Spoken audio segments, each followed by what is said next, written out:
They thought it would stay hidden behind velvet curtains and gilded doors. Yet the whispers grew louder, echoing through the palace corridors, maids, footmen, butlers, all murmuring the same name, Camilla. Something had happened, something unspeakable, and the silence that followed was not ordinary discipline. It was a rebellion, uncoiling in secret against the Queen Consort herself. What began as faint murmurs became a steady rhythm of defiance, almost invisible to outsiders but unmistakable to those within the palace. An attendant who once rushed forward with a tray of wine now lingered deliberately, forcing Camilla to reach for what was no longer offered with grace. A butler, known for his flawless punctuality, hesitated at her summons, his silence louder than any refusal, and the subtle gestures grew into an unspoken pact. The palace had always been a fortress of order, every movement polished, every detail rehearsed to perfection. Staff were trained to serve without hesitation, to ensure that no shadow of discontent was ever glimpsed beyond the walls. Yet suddenly, cracks appeared in this performance. A door that once opened instantly seemed to resist her hand. Trays that should have arrived at her fingertips disappeared from sight. Even her calls for assistance seemed to echo unanswered, swallowed by silence. For Camilla, these moments could be dismissed as accidents, perhaps coincidence. But for those who watched closely, there was no doubt. This was no clumsy error. It was deliberate defiance. The loyalty of the household was no longer anchored to the crown she wore. It had shifted, silently and powerfully, toward another. For years, Catherine had built bonds with the very people who moved unseen in the palace halls. She had remembered their names when others did not. She had thanked them for service long after the cameras left. When an assistant was seen weary after a long day, she noticed. When a maid fell ill, she sent comfort, not orders. When a footman's child was hospitalized, it was Catherine who sent flowers and a handwritten note. These were small gestures, but in a palace where hierarchy often stripped away humanity, such moments lingered like rare treasures. To the staff, Catherine was not just a future queen, she was the heart of the monarchy itself. Camilla, however, was remembered for something far different. Sharp remarks, cold dismissals, a tone that left servants feeling less like people and more like tools. Where Catherine softened burdens with kindness, Camilla heightened them with criticism. Where Catherine lifted spirits, Camilla crushed them under her indifference. And so, when Camilla crossed the invisible boundary, when she did something that visibly wounded Catherine, the staff made their decision. Their rebellion would not be loud or dramatic. It would be subtle, but it would cut deeper than any words. They would withdraw, not their presence, but their devotion. And in a palace built on service, that absence spoke louder than defiance ever could. It was not the kind of revolt that history books capture with banners and marches. It was a rebellion of footsteps fading away as Camilla approached. A rebellion of hands that remained still instead of reaching forward. A rebellion of eyes that no longer looked to her as their queen. Each gesture, each withheld act of service, was a declaration.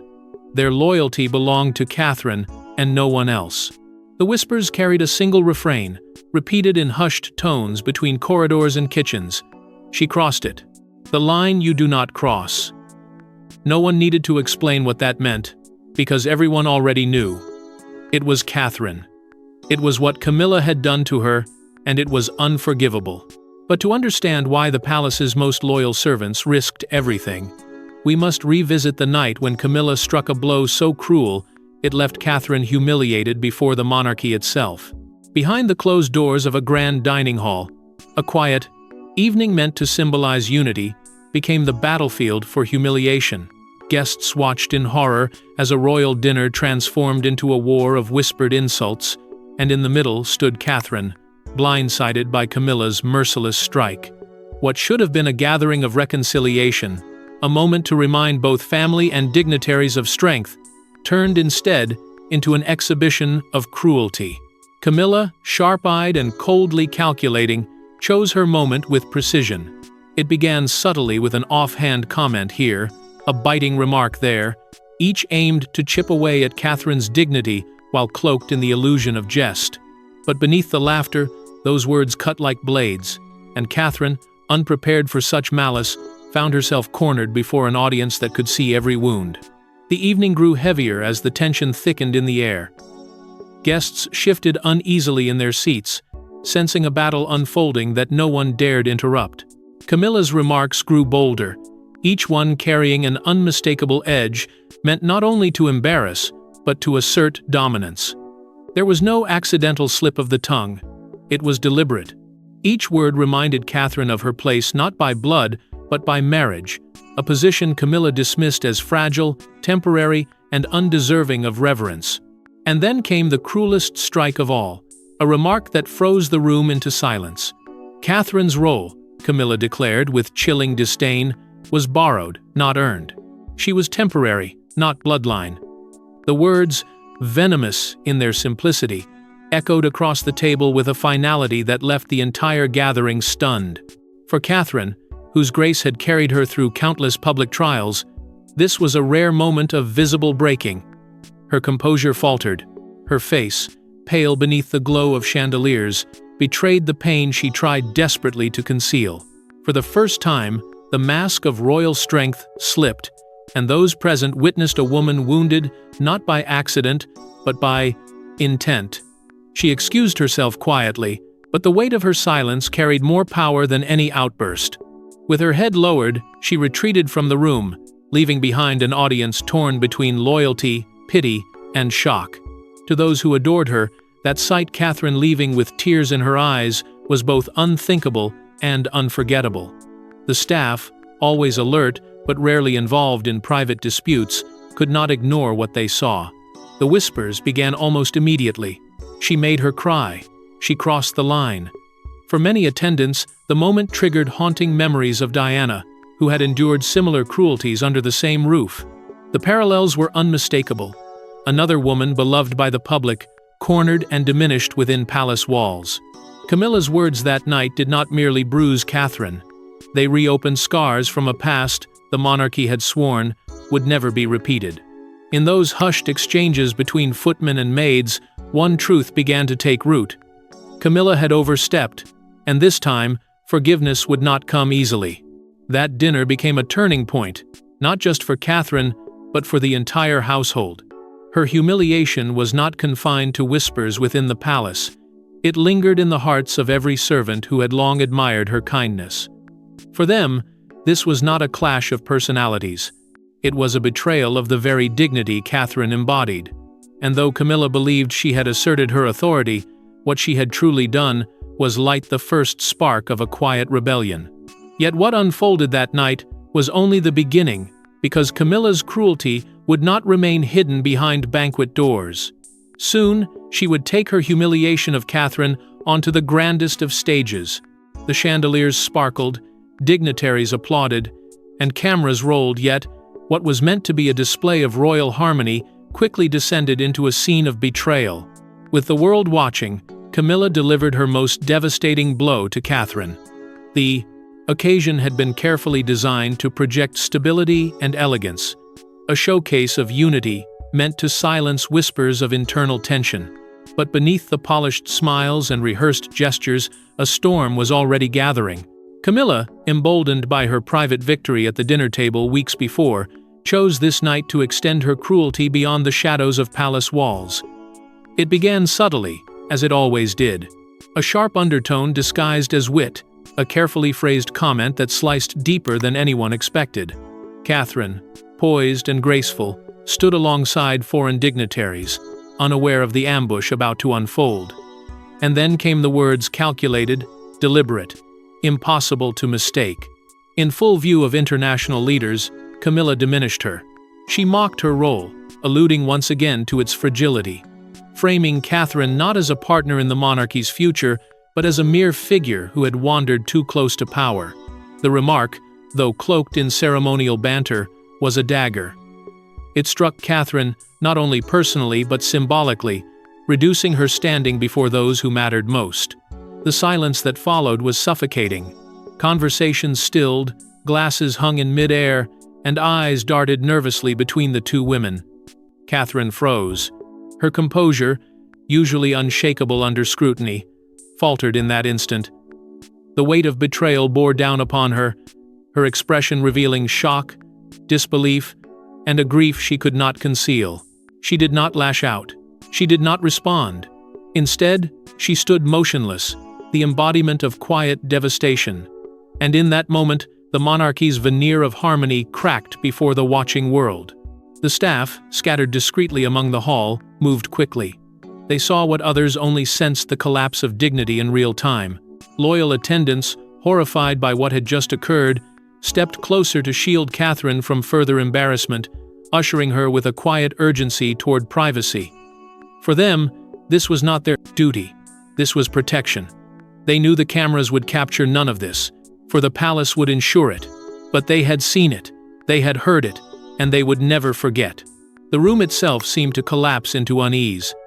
Diplomats whispered among themselves, uncertain whether to acknowledge the fracture or pretend nothing had happened. For an institution built upon the illusion of strength, this slip was catastrophic. Camilla's words had not only humiliated Catherine, they had unsettled the very foundation of the monarchy's image before foreign powers. To outsiders, it was an awkward silence. To insiders, it was the unraveling of a dynasty. And while the footage was quickly buried, carefully trimmed and polished by palace handlers to present an image of grace, the truth spread like wildfire among those who had been present. The whispers of rebellion that had begun in kitchens and corridors now carried an undeniable weight. Catherine's suffering was no longer whispered in private. It had been etched into the memory of dignitaries across the globe. Staff whispered among themselves, this was no accident, no passing slight. It was intentional, and it demanded a response. William, too, felt the sting of that night. Observers noticed his silence, his rigid stance beside his wife, and the fury in his eyes that he struggled to contain. Those closest to him later confessed that his anger was not just outrage, but something far more dangerous. A vow. A vow that the cruelty inflicted upon his wife would not be allowed to stand.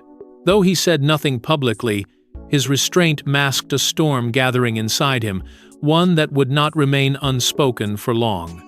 If Camilla thought the world would forget, she miscalculated in the palace halls. Catherine's humiliation had already sparked a dangerous rebellion. It began with silence. A bow withheld, a tray left untouched, a door that did not open. To the outside world, these were invisible details. But within the palace, walls. They were daggers of defiance, proof that the staff had chosen their queen, and it was not Camilla. At first, it appeared as if coincidence explained these slights. A servant distracted, a moment's delay, a forgotten courtesy. But as days passed, the pattern became undeniable. The glances exchanged between attendants, the deliberate hesitations, the softened looks. Offered toward Catherine, they revealed a deeper truth. Service was no longer neutral. It had become a weapon, wielded in silence against the woman who had wounded their future queen.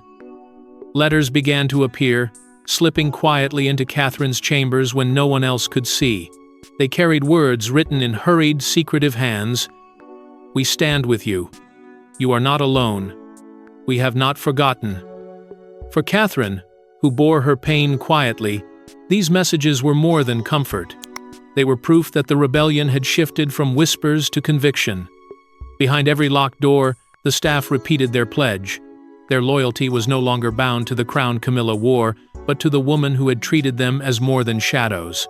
They remembered the warmth in her voice when she thanked them, the kindness of her handwritten notes, and the gentleness of her concern when tragedy struck their families. These were not gestures made for cameras. They were acts of humanity, and in a palace starved of warmth, they meant everything. In their eyes, Catherine had become something far greater than a princess. She was the embodiment of what Diana once represented, a figure of grace who carried the people's love and endured her struggles with dignity. The comparisons were whispered, but ever present. Where Diana had been broken by cruelty, Catherine stood resilient, a woman determined not to collapse under the same weight. And to those who served in silence, Catherine was not simply following in Diana's footsteps, she was continuing the legacy that Camilla seemed determined to erase. Meanwhile, Camilla's reputation unraveled with every passing day. The sharpness in her tone, the cold detachment in her manner, only deepened the staff's resentment. Where Catherine's presence lifted spirits, Camilla's voice cast a shadow. The contrast was impossible to ignore. Every slight against Catherine magnified Camilla's flaws. Every moment of Catherine's dignity heightened the cruelty of Camilla's outbursts. And so, the staff no longer concealed their preference. It was written in their stillness, in their refusals, in the weight of service withheld. The rebellion was no longer passive. It was deliberate. Trays that once carried tea for Camilla arrived half-cold. Doors she expected to open remained heavy against her hand. Footsteps faded when she entered a room, leaving her surrounded by absence. These were not accidents. They were choices. Choices that spoke louder than words, louder than any banner of defiance could ever declare. The palace itself seemed to have chosen sides, its silence ringing with loyalty to Catherine and rejection of Camilla. But defiance has consequences, and when Camilla realized the staff were no longer hers to command, she unleashed a rage that shook the palace walls. For weeks, she told herself it was a coincidence. But when the defiance became undeniable, Camilla's mask slipped. Behind locked doors, her fury erupted, echoing through Buckingham Palace like thunder, and for the first time, her staff saw not a queen, but a woman, unraveling. The cold precision she once wielded gave way to a rage that could not be concealed. She demanded explanations, shouted accusations, and hurled threats that sent even seasoned attendants retreating into silence. It was no longer about authority. It was desperation. She wanted obedience, demanded loyalty. But what she found was resistance, and that resistance only fueled her anger. Her tirades became infamous within the palace walls. Senior aides were summoned to draw up loyalty lists, their pens, scratching names onto paper with trembling hands. Those suspected of disloyalty were marked. Any servant seen offering Catherine even the smallest gesture of comfort was accused of betrayal. Threats of dismissal rained down, but rather than instill fear, they hardened the staff's quiet rebellion. Camilla's words did not inspire respect, they revealed panic. For every threat she uttered, another servant whispered privately of her downfall. And the more she tried to tighten her grip, the more it slipped through her fingers. What Camilla failed to realize was that her fury could not be contained. Recordings, captured discreetly, began to circulate. Snippets of her voice cracking with rage, accusing those beneath her of treachery, were smuggled beyond palace gates. Within days, they reached the hands of journalists eager to decode the mysteries behind Buckingham's walls. Headlines blazed with brutal clarity. Royal meltdown. Camilla's rage. The Queen Consort's fury, meant to terrify her household into obedience, became the very weapon that exposed her to the world. Each headline stripped away the carefully maintained image of control, leaving behind the portrait of a woman consumed by bitterness. And yet, through all of this, King Charles remained silent. Those closest to him whispered that he was torn, trapped between protecting the woman he had fought to legitimize and safeguarding the institution he had sworn to uphold. His silence, however, was read not as neutrality, but as weakness. To the staff, it was abandonment. To the public, it was complicated. His unwillingness to intervene allowed Camilla's rage to grow unchecked, shaking the very foundation of the monarchy he was meant to steady. The crown, which should have symbolized strength, now appeared fragile under the weight of his indecision. But if Camilla's fury weakened the monarchy, it elevated Catherine. For while Camilla raged, Catherine remained composed, silent, and dignified. The plies, contrast could not have been sharper. Each scream from Camilla made Catherine's calm more powerful.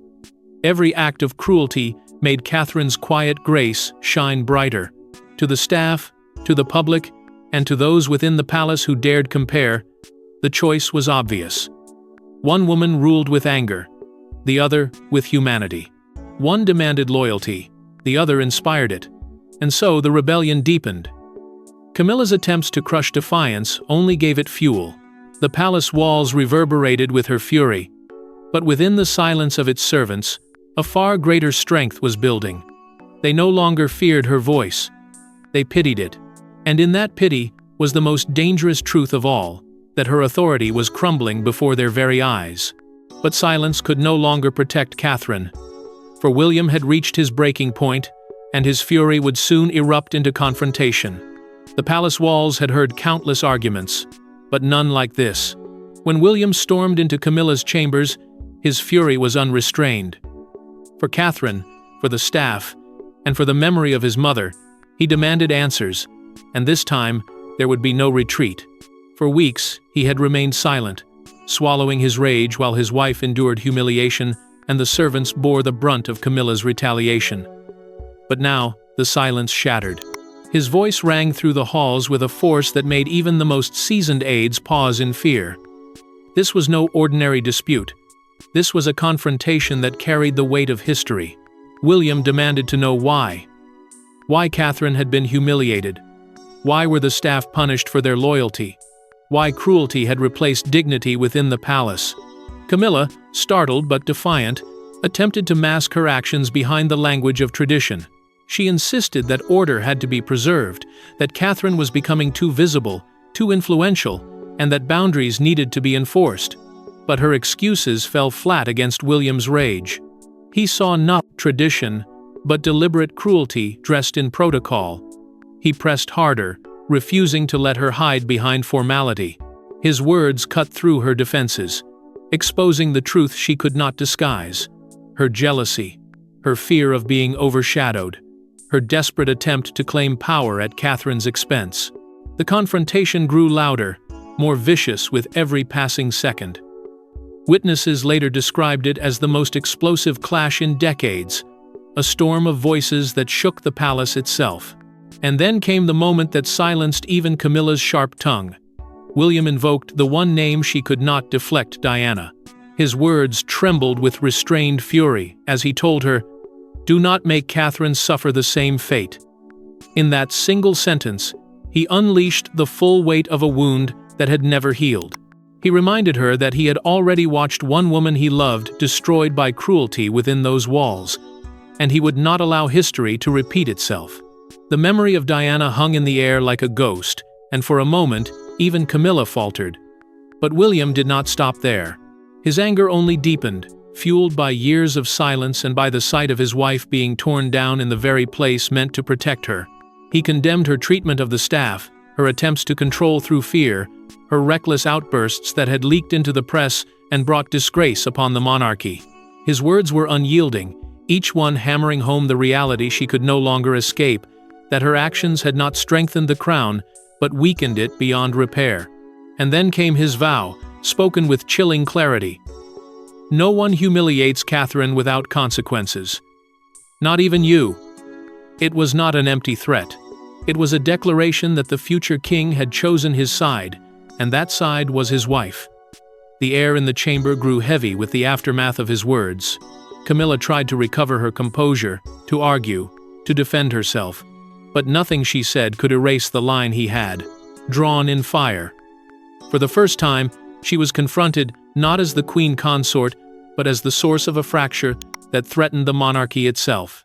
And though the shouting eventually subsided, the echoes lingered, whispering through the corridors long after the confrontation ended. Those who heard it knew something fundamental had changed. William had broken the silence, and the storm could no longer be contained. Yet while William's words drew a line in fire, the battle was far from over, because what came next would not be fought in whispers, but across the nation's headlines. For centuries, the monarchy had weathered scandal, but never had it faced whispers of open mutiny. What began as silence in the corridors now blazed across international headlines, forcing the world to ask if the crown itself was collapsing from within. The rebellion that had started with withheld bows and vanished trays could no longer be contained. Stories slipped from palace walls and found their way into newspapers and broadcasts across the globe. The words printed in bold ink carried a chilling weight. Palace mutiny, servants in revolt, the crown in crisis. What was once whispered in kitchens and corridors now became a spectacle for the entire world. And the monarchy, long accustomed to controlling the narrative, was powerless to stop it. Foreign media seized the story with ruthless efficiency. British outlets speculated cautiously, but international networks went further, painting vivid images of a crumbling monarchy eaten from within by dissent. Commentators spoke of dysfunction, of a queen consort rejected by her own household, and of a princess whose quiet dignity was now the only anchor holding the crown together. Diplomats, unsettled by the rumors, began to withdraw. Invitations were cancelled. State visits were postponed. Allies who once relied on the monarchy as a symbol of stability now whispered privately about its unraveling. For Britain, the image of authority projected for centuries faltered, and the world was watching every crack form in real time. The crisis deepened further as King Charles's health became impossible to ignore.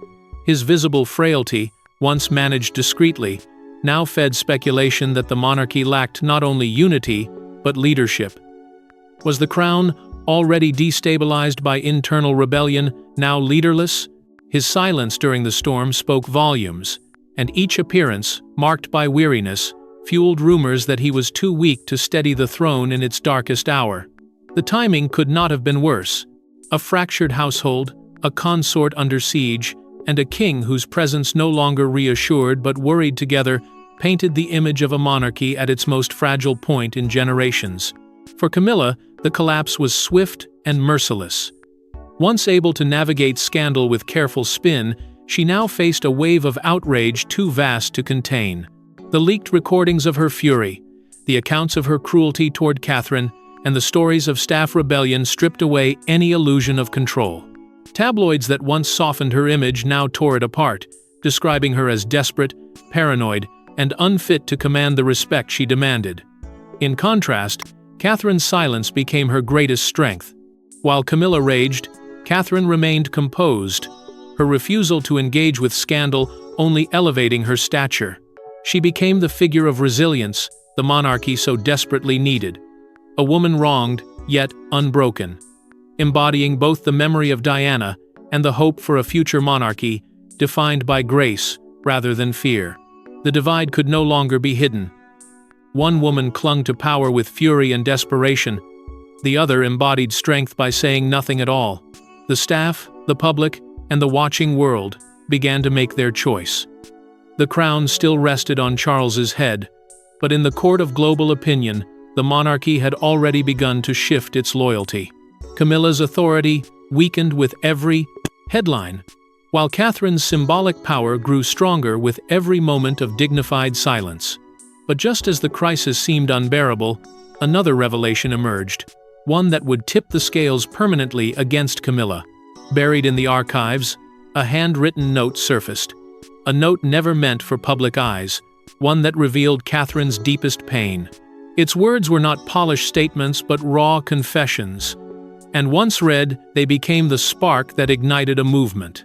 For years, Catherine had carried herself with grace, masking her struggles behind composure, but the note, scribbled in her own hand, unveiled the truth of a woman who had endured more than the world could ever see. It was a window into her silent suffering, a voice that spoke of isolation, humiliation, and the heavy burden of living beneath a crown that often felt more like a cage. The note was not dramatic in length, but devastating in content. In it, Catherine pleaded for the simplest things: dignity, respect, and peace. Not titles, not power, not glory. Just the humanity she had been so often denied within the palace walls. That quiet plea cut through the heart of every person who read it, for it spoke not as a royal addressing a kingdom, but as a woman begging to be treated with decency in her own home. It was the kind of vulnerability that shattered the carefully constructed illusion of harmony, exposing the wounds that had been inflicted in silence. When the staff stumbled upon the note, their reaction was immediate and emotional. Hardened attendants who had served through decades of scandal were seen in tears, clutching the paper as if it were both proof and prophecy. They recognized in her words the same despair that once haunted Diana's letters. The parallels were impossible to ignore. Another beloved woman, adored by the public, quietly crying for help behind palace gates. To the staff, the note was not merely Catherine's pain. It was history repeating itself, a cruel cycle threatening to consume yet another princess. In their hearts, the vow was made this time: they would not stand by in silence. When William read the note, the atmosphere changed entirely. Those present described the scene as one of raw intensity. His jaw tightened, his eyes darkened, and his silence carried more weight than any outburst. When he finally spoke, his voice was low, steady, but filled with fury. History would not be repeated. What had been allowed to happen to Diana would never be allowed to happen to Catherine. It was more than a promise. It was a declaration of war against the forces that sought to break her spirit. His vow was the turning point that transformed private rebellion into an unshakable movement. But the note did not remain locked away. Somehow, it slipped beyond the inner circle, whispered first among sympathetic staff, and then carried into the hands of the press. When its words emerged, carefully quoted in headlines, the world was shaken.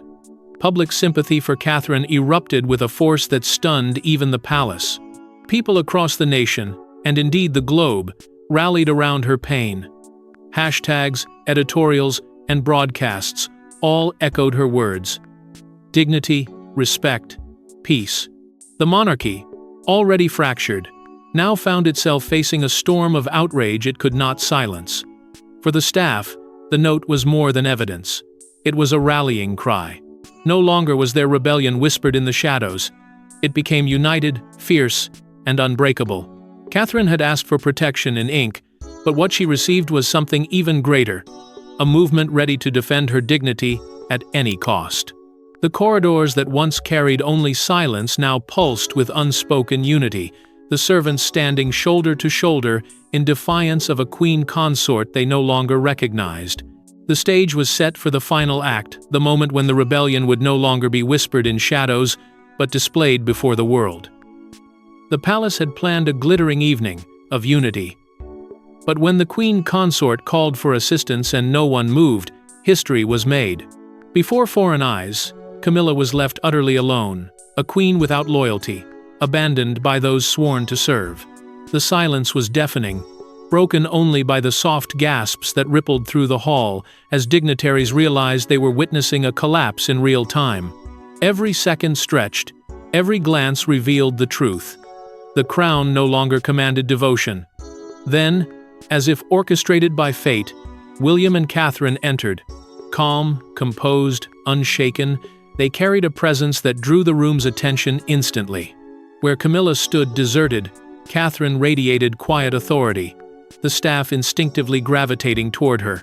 Bows lowered, heads turned, and the hall itself seemed to shift its allegiance.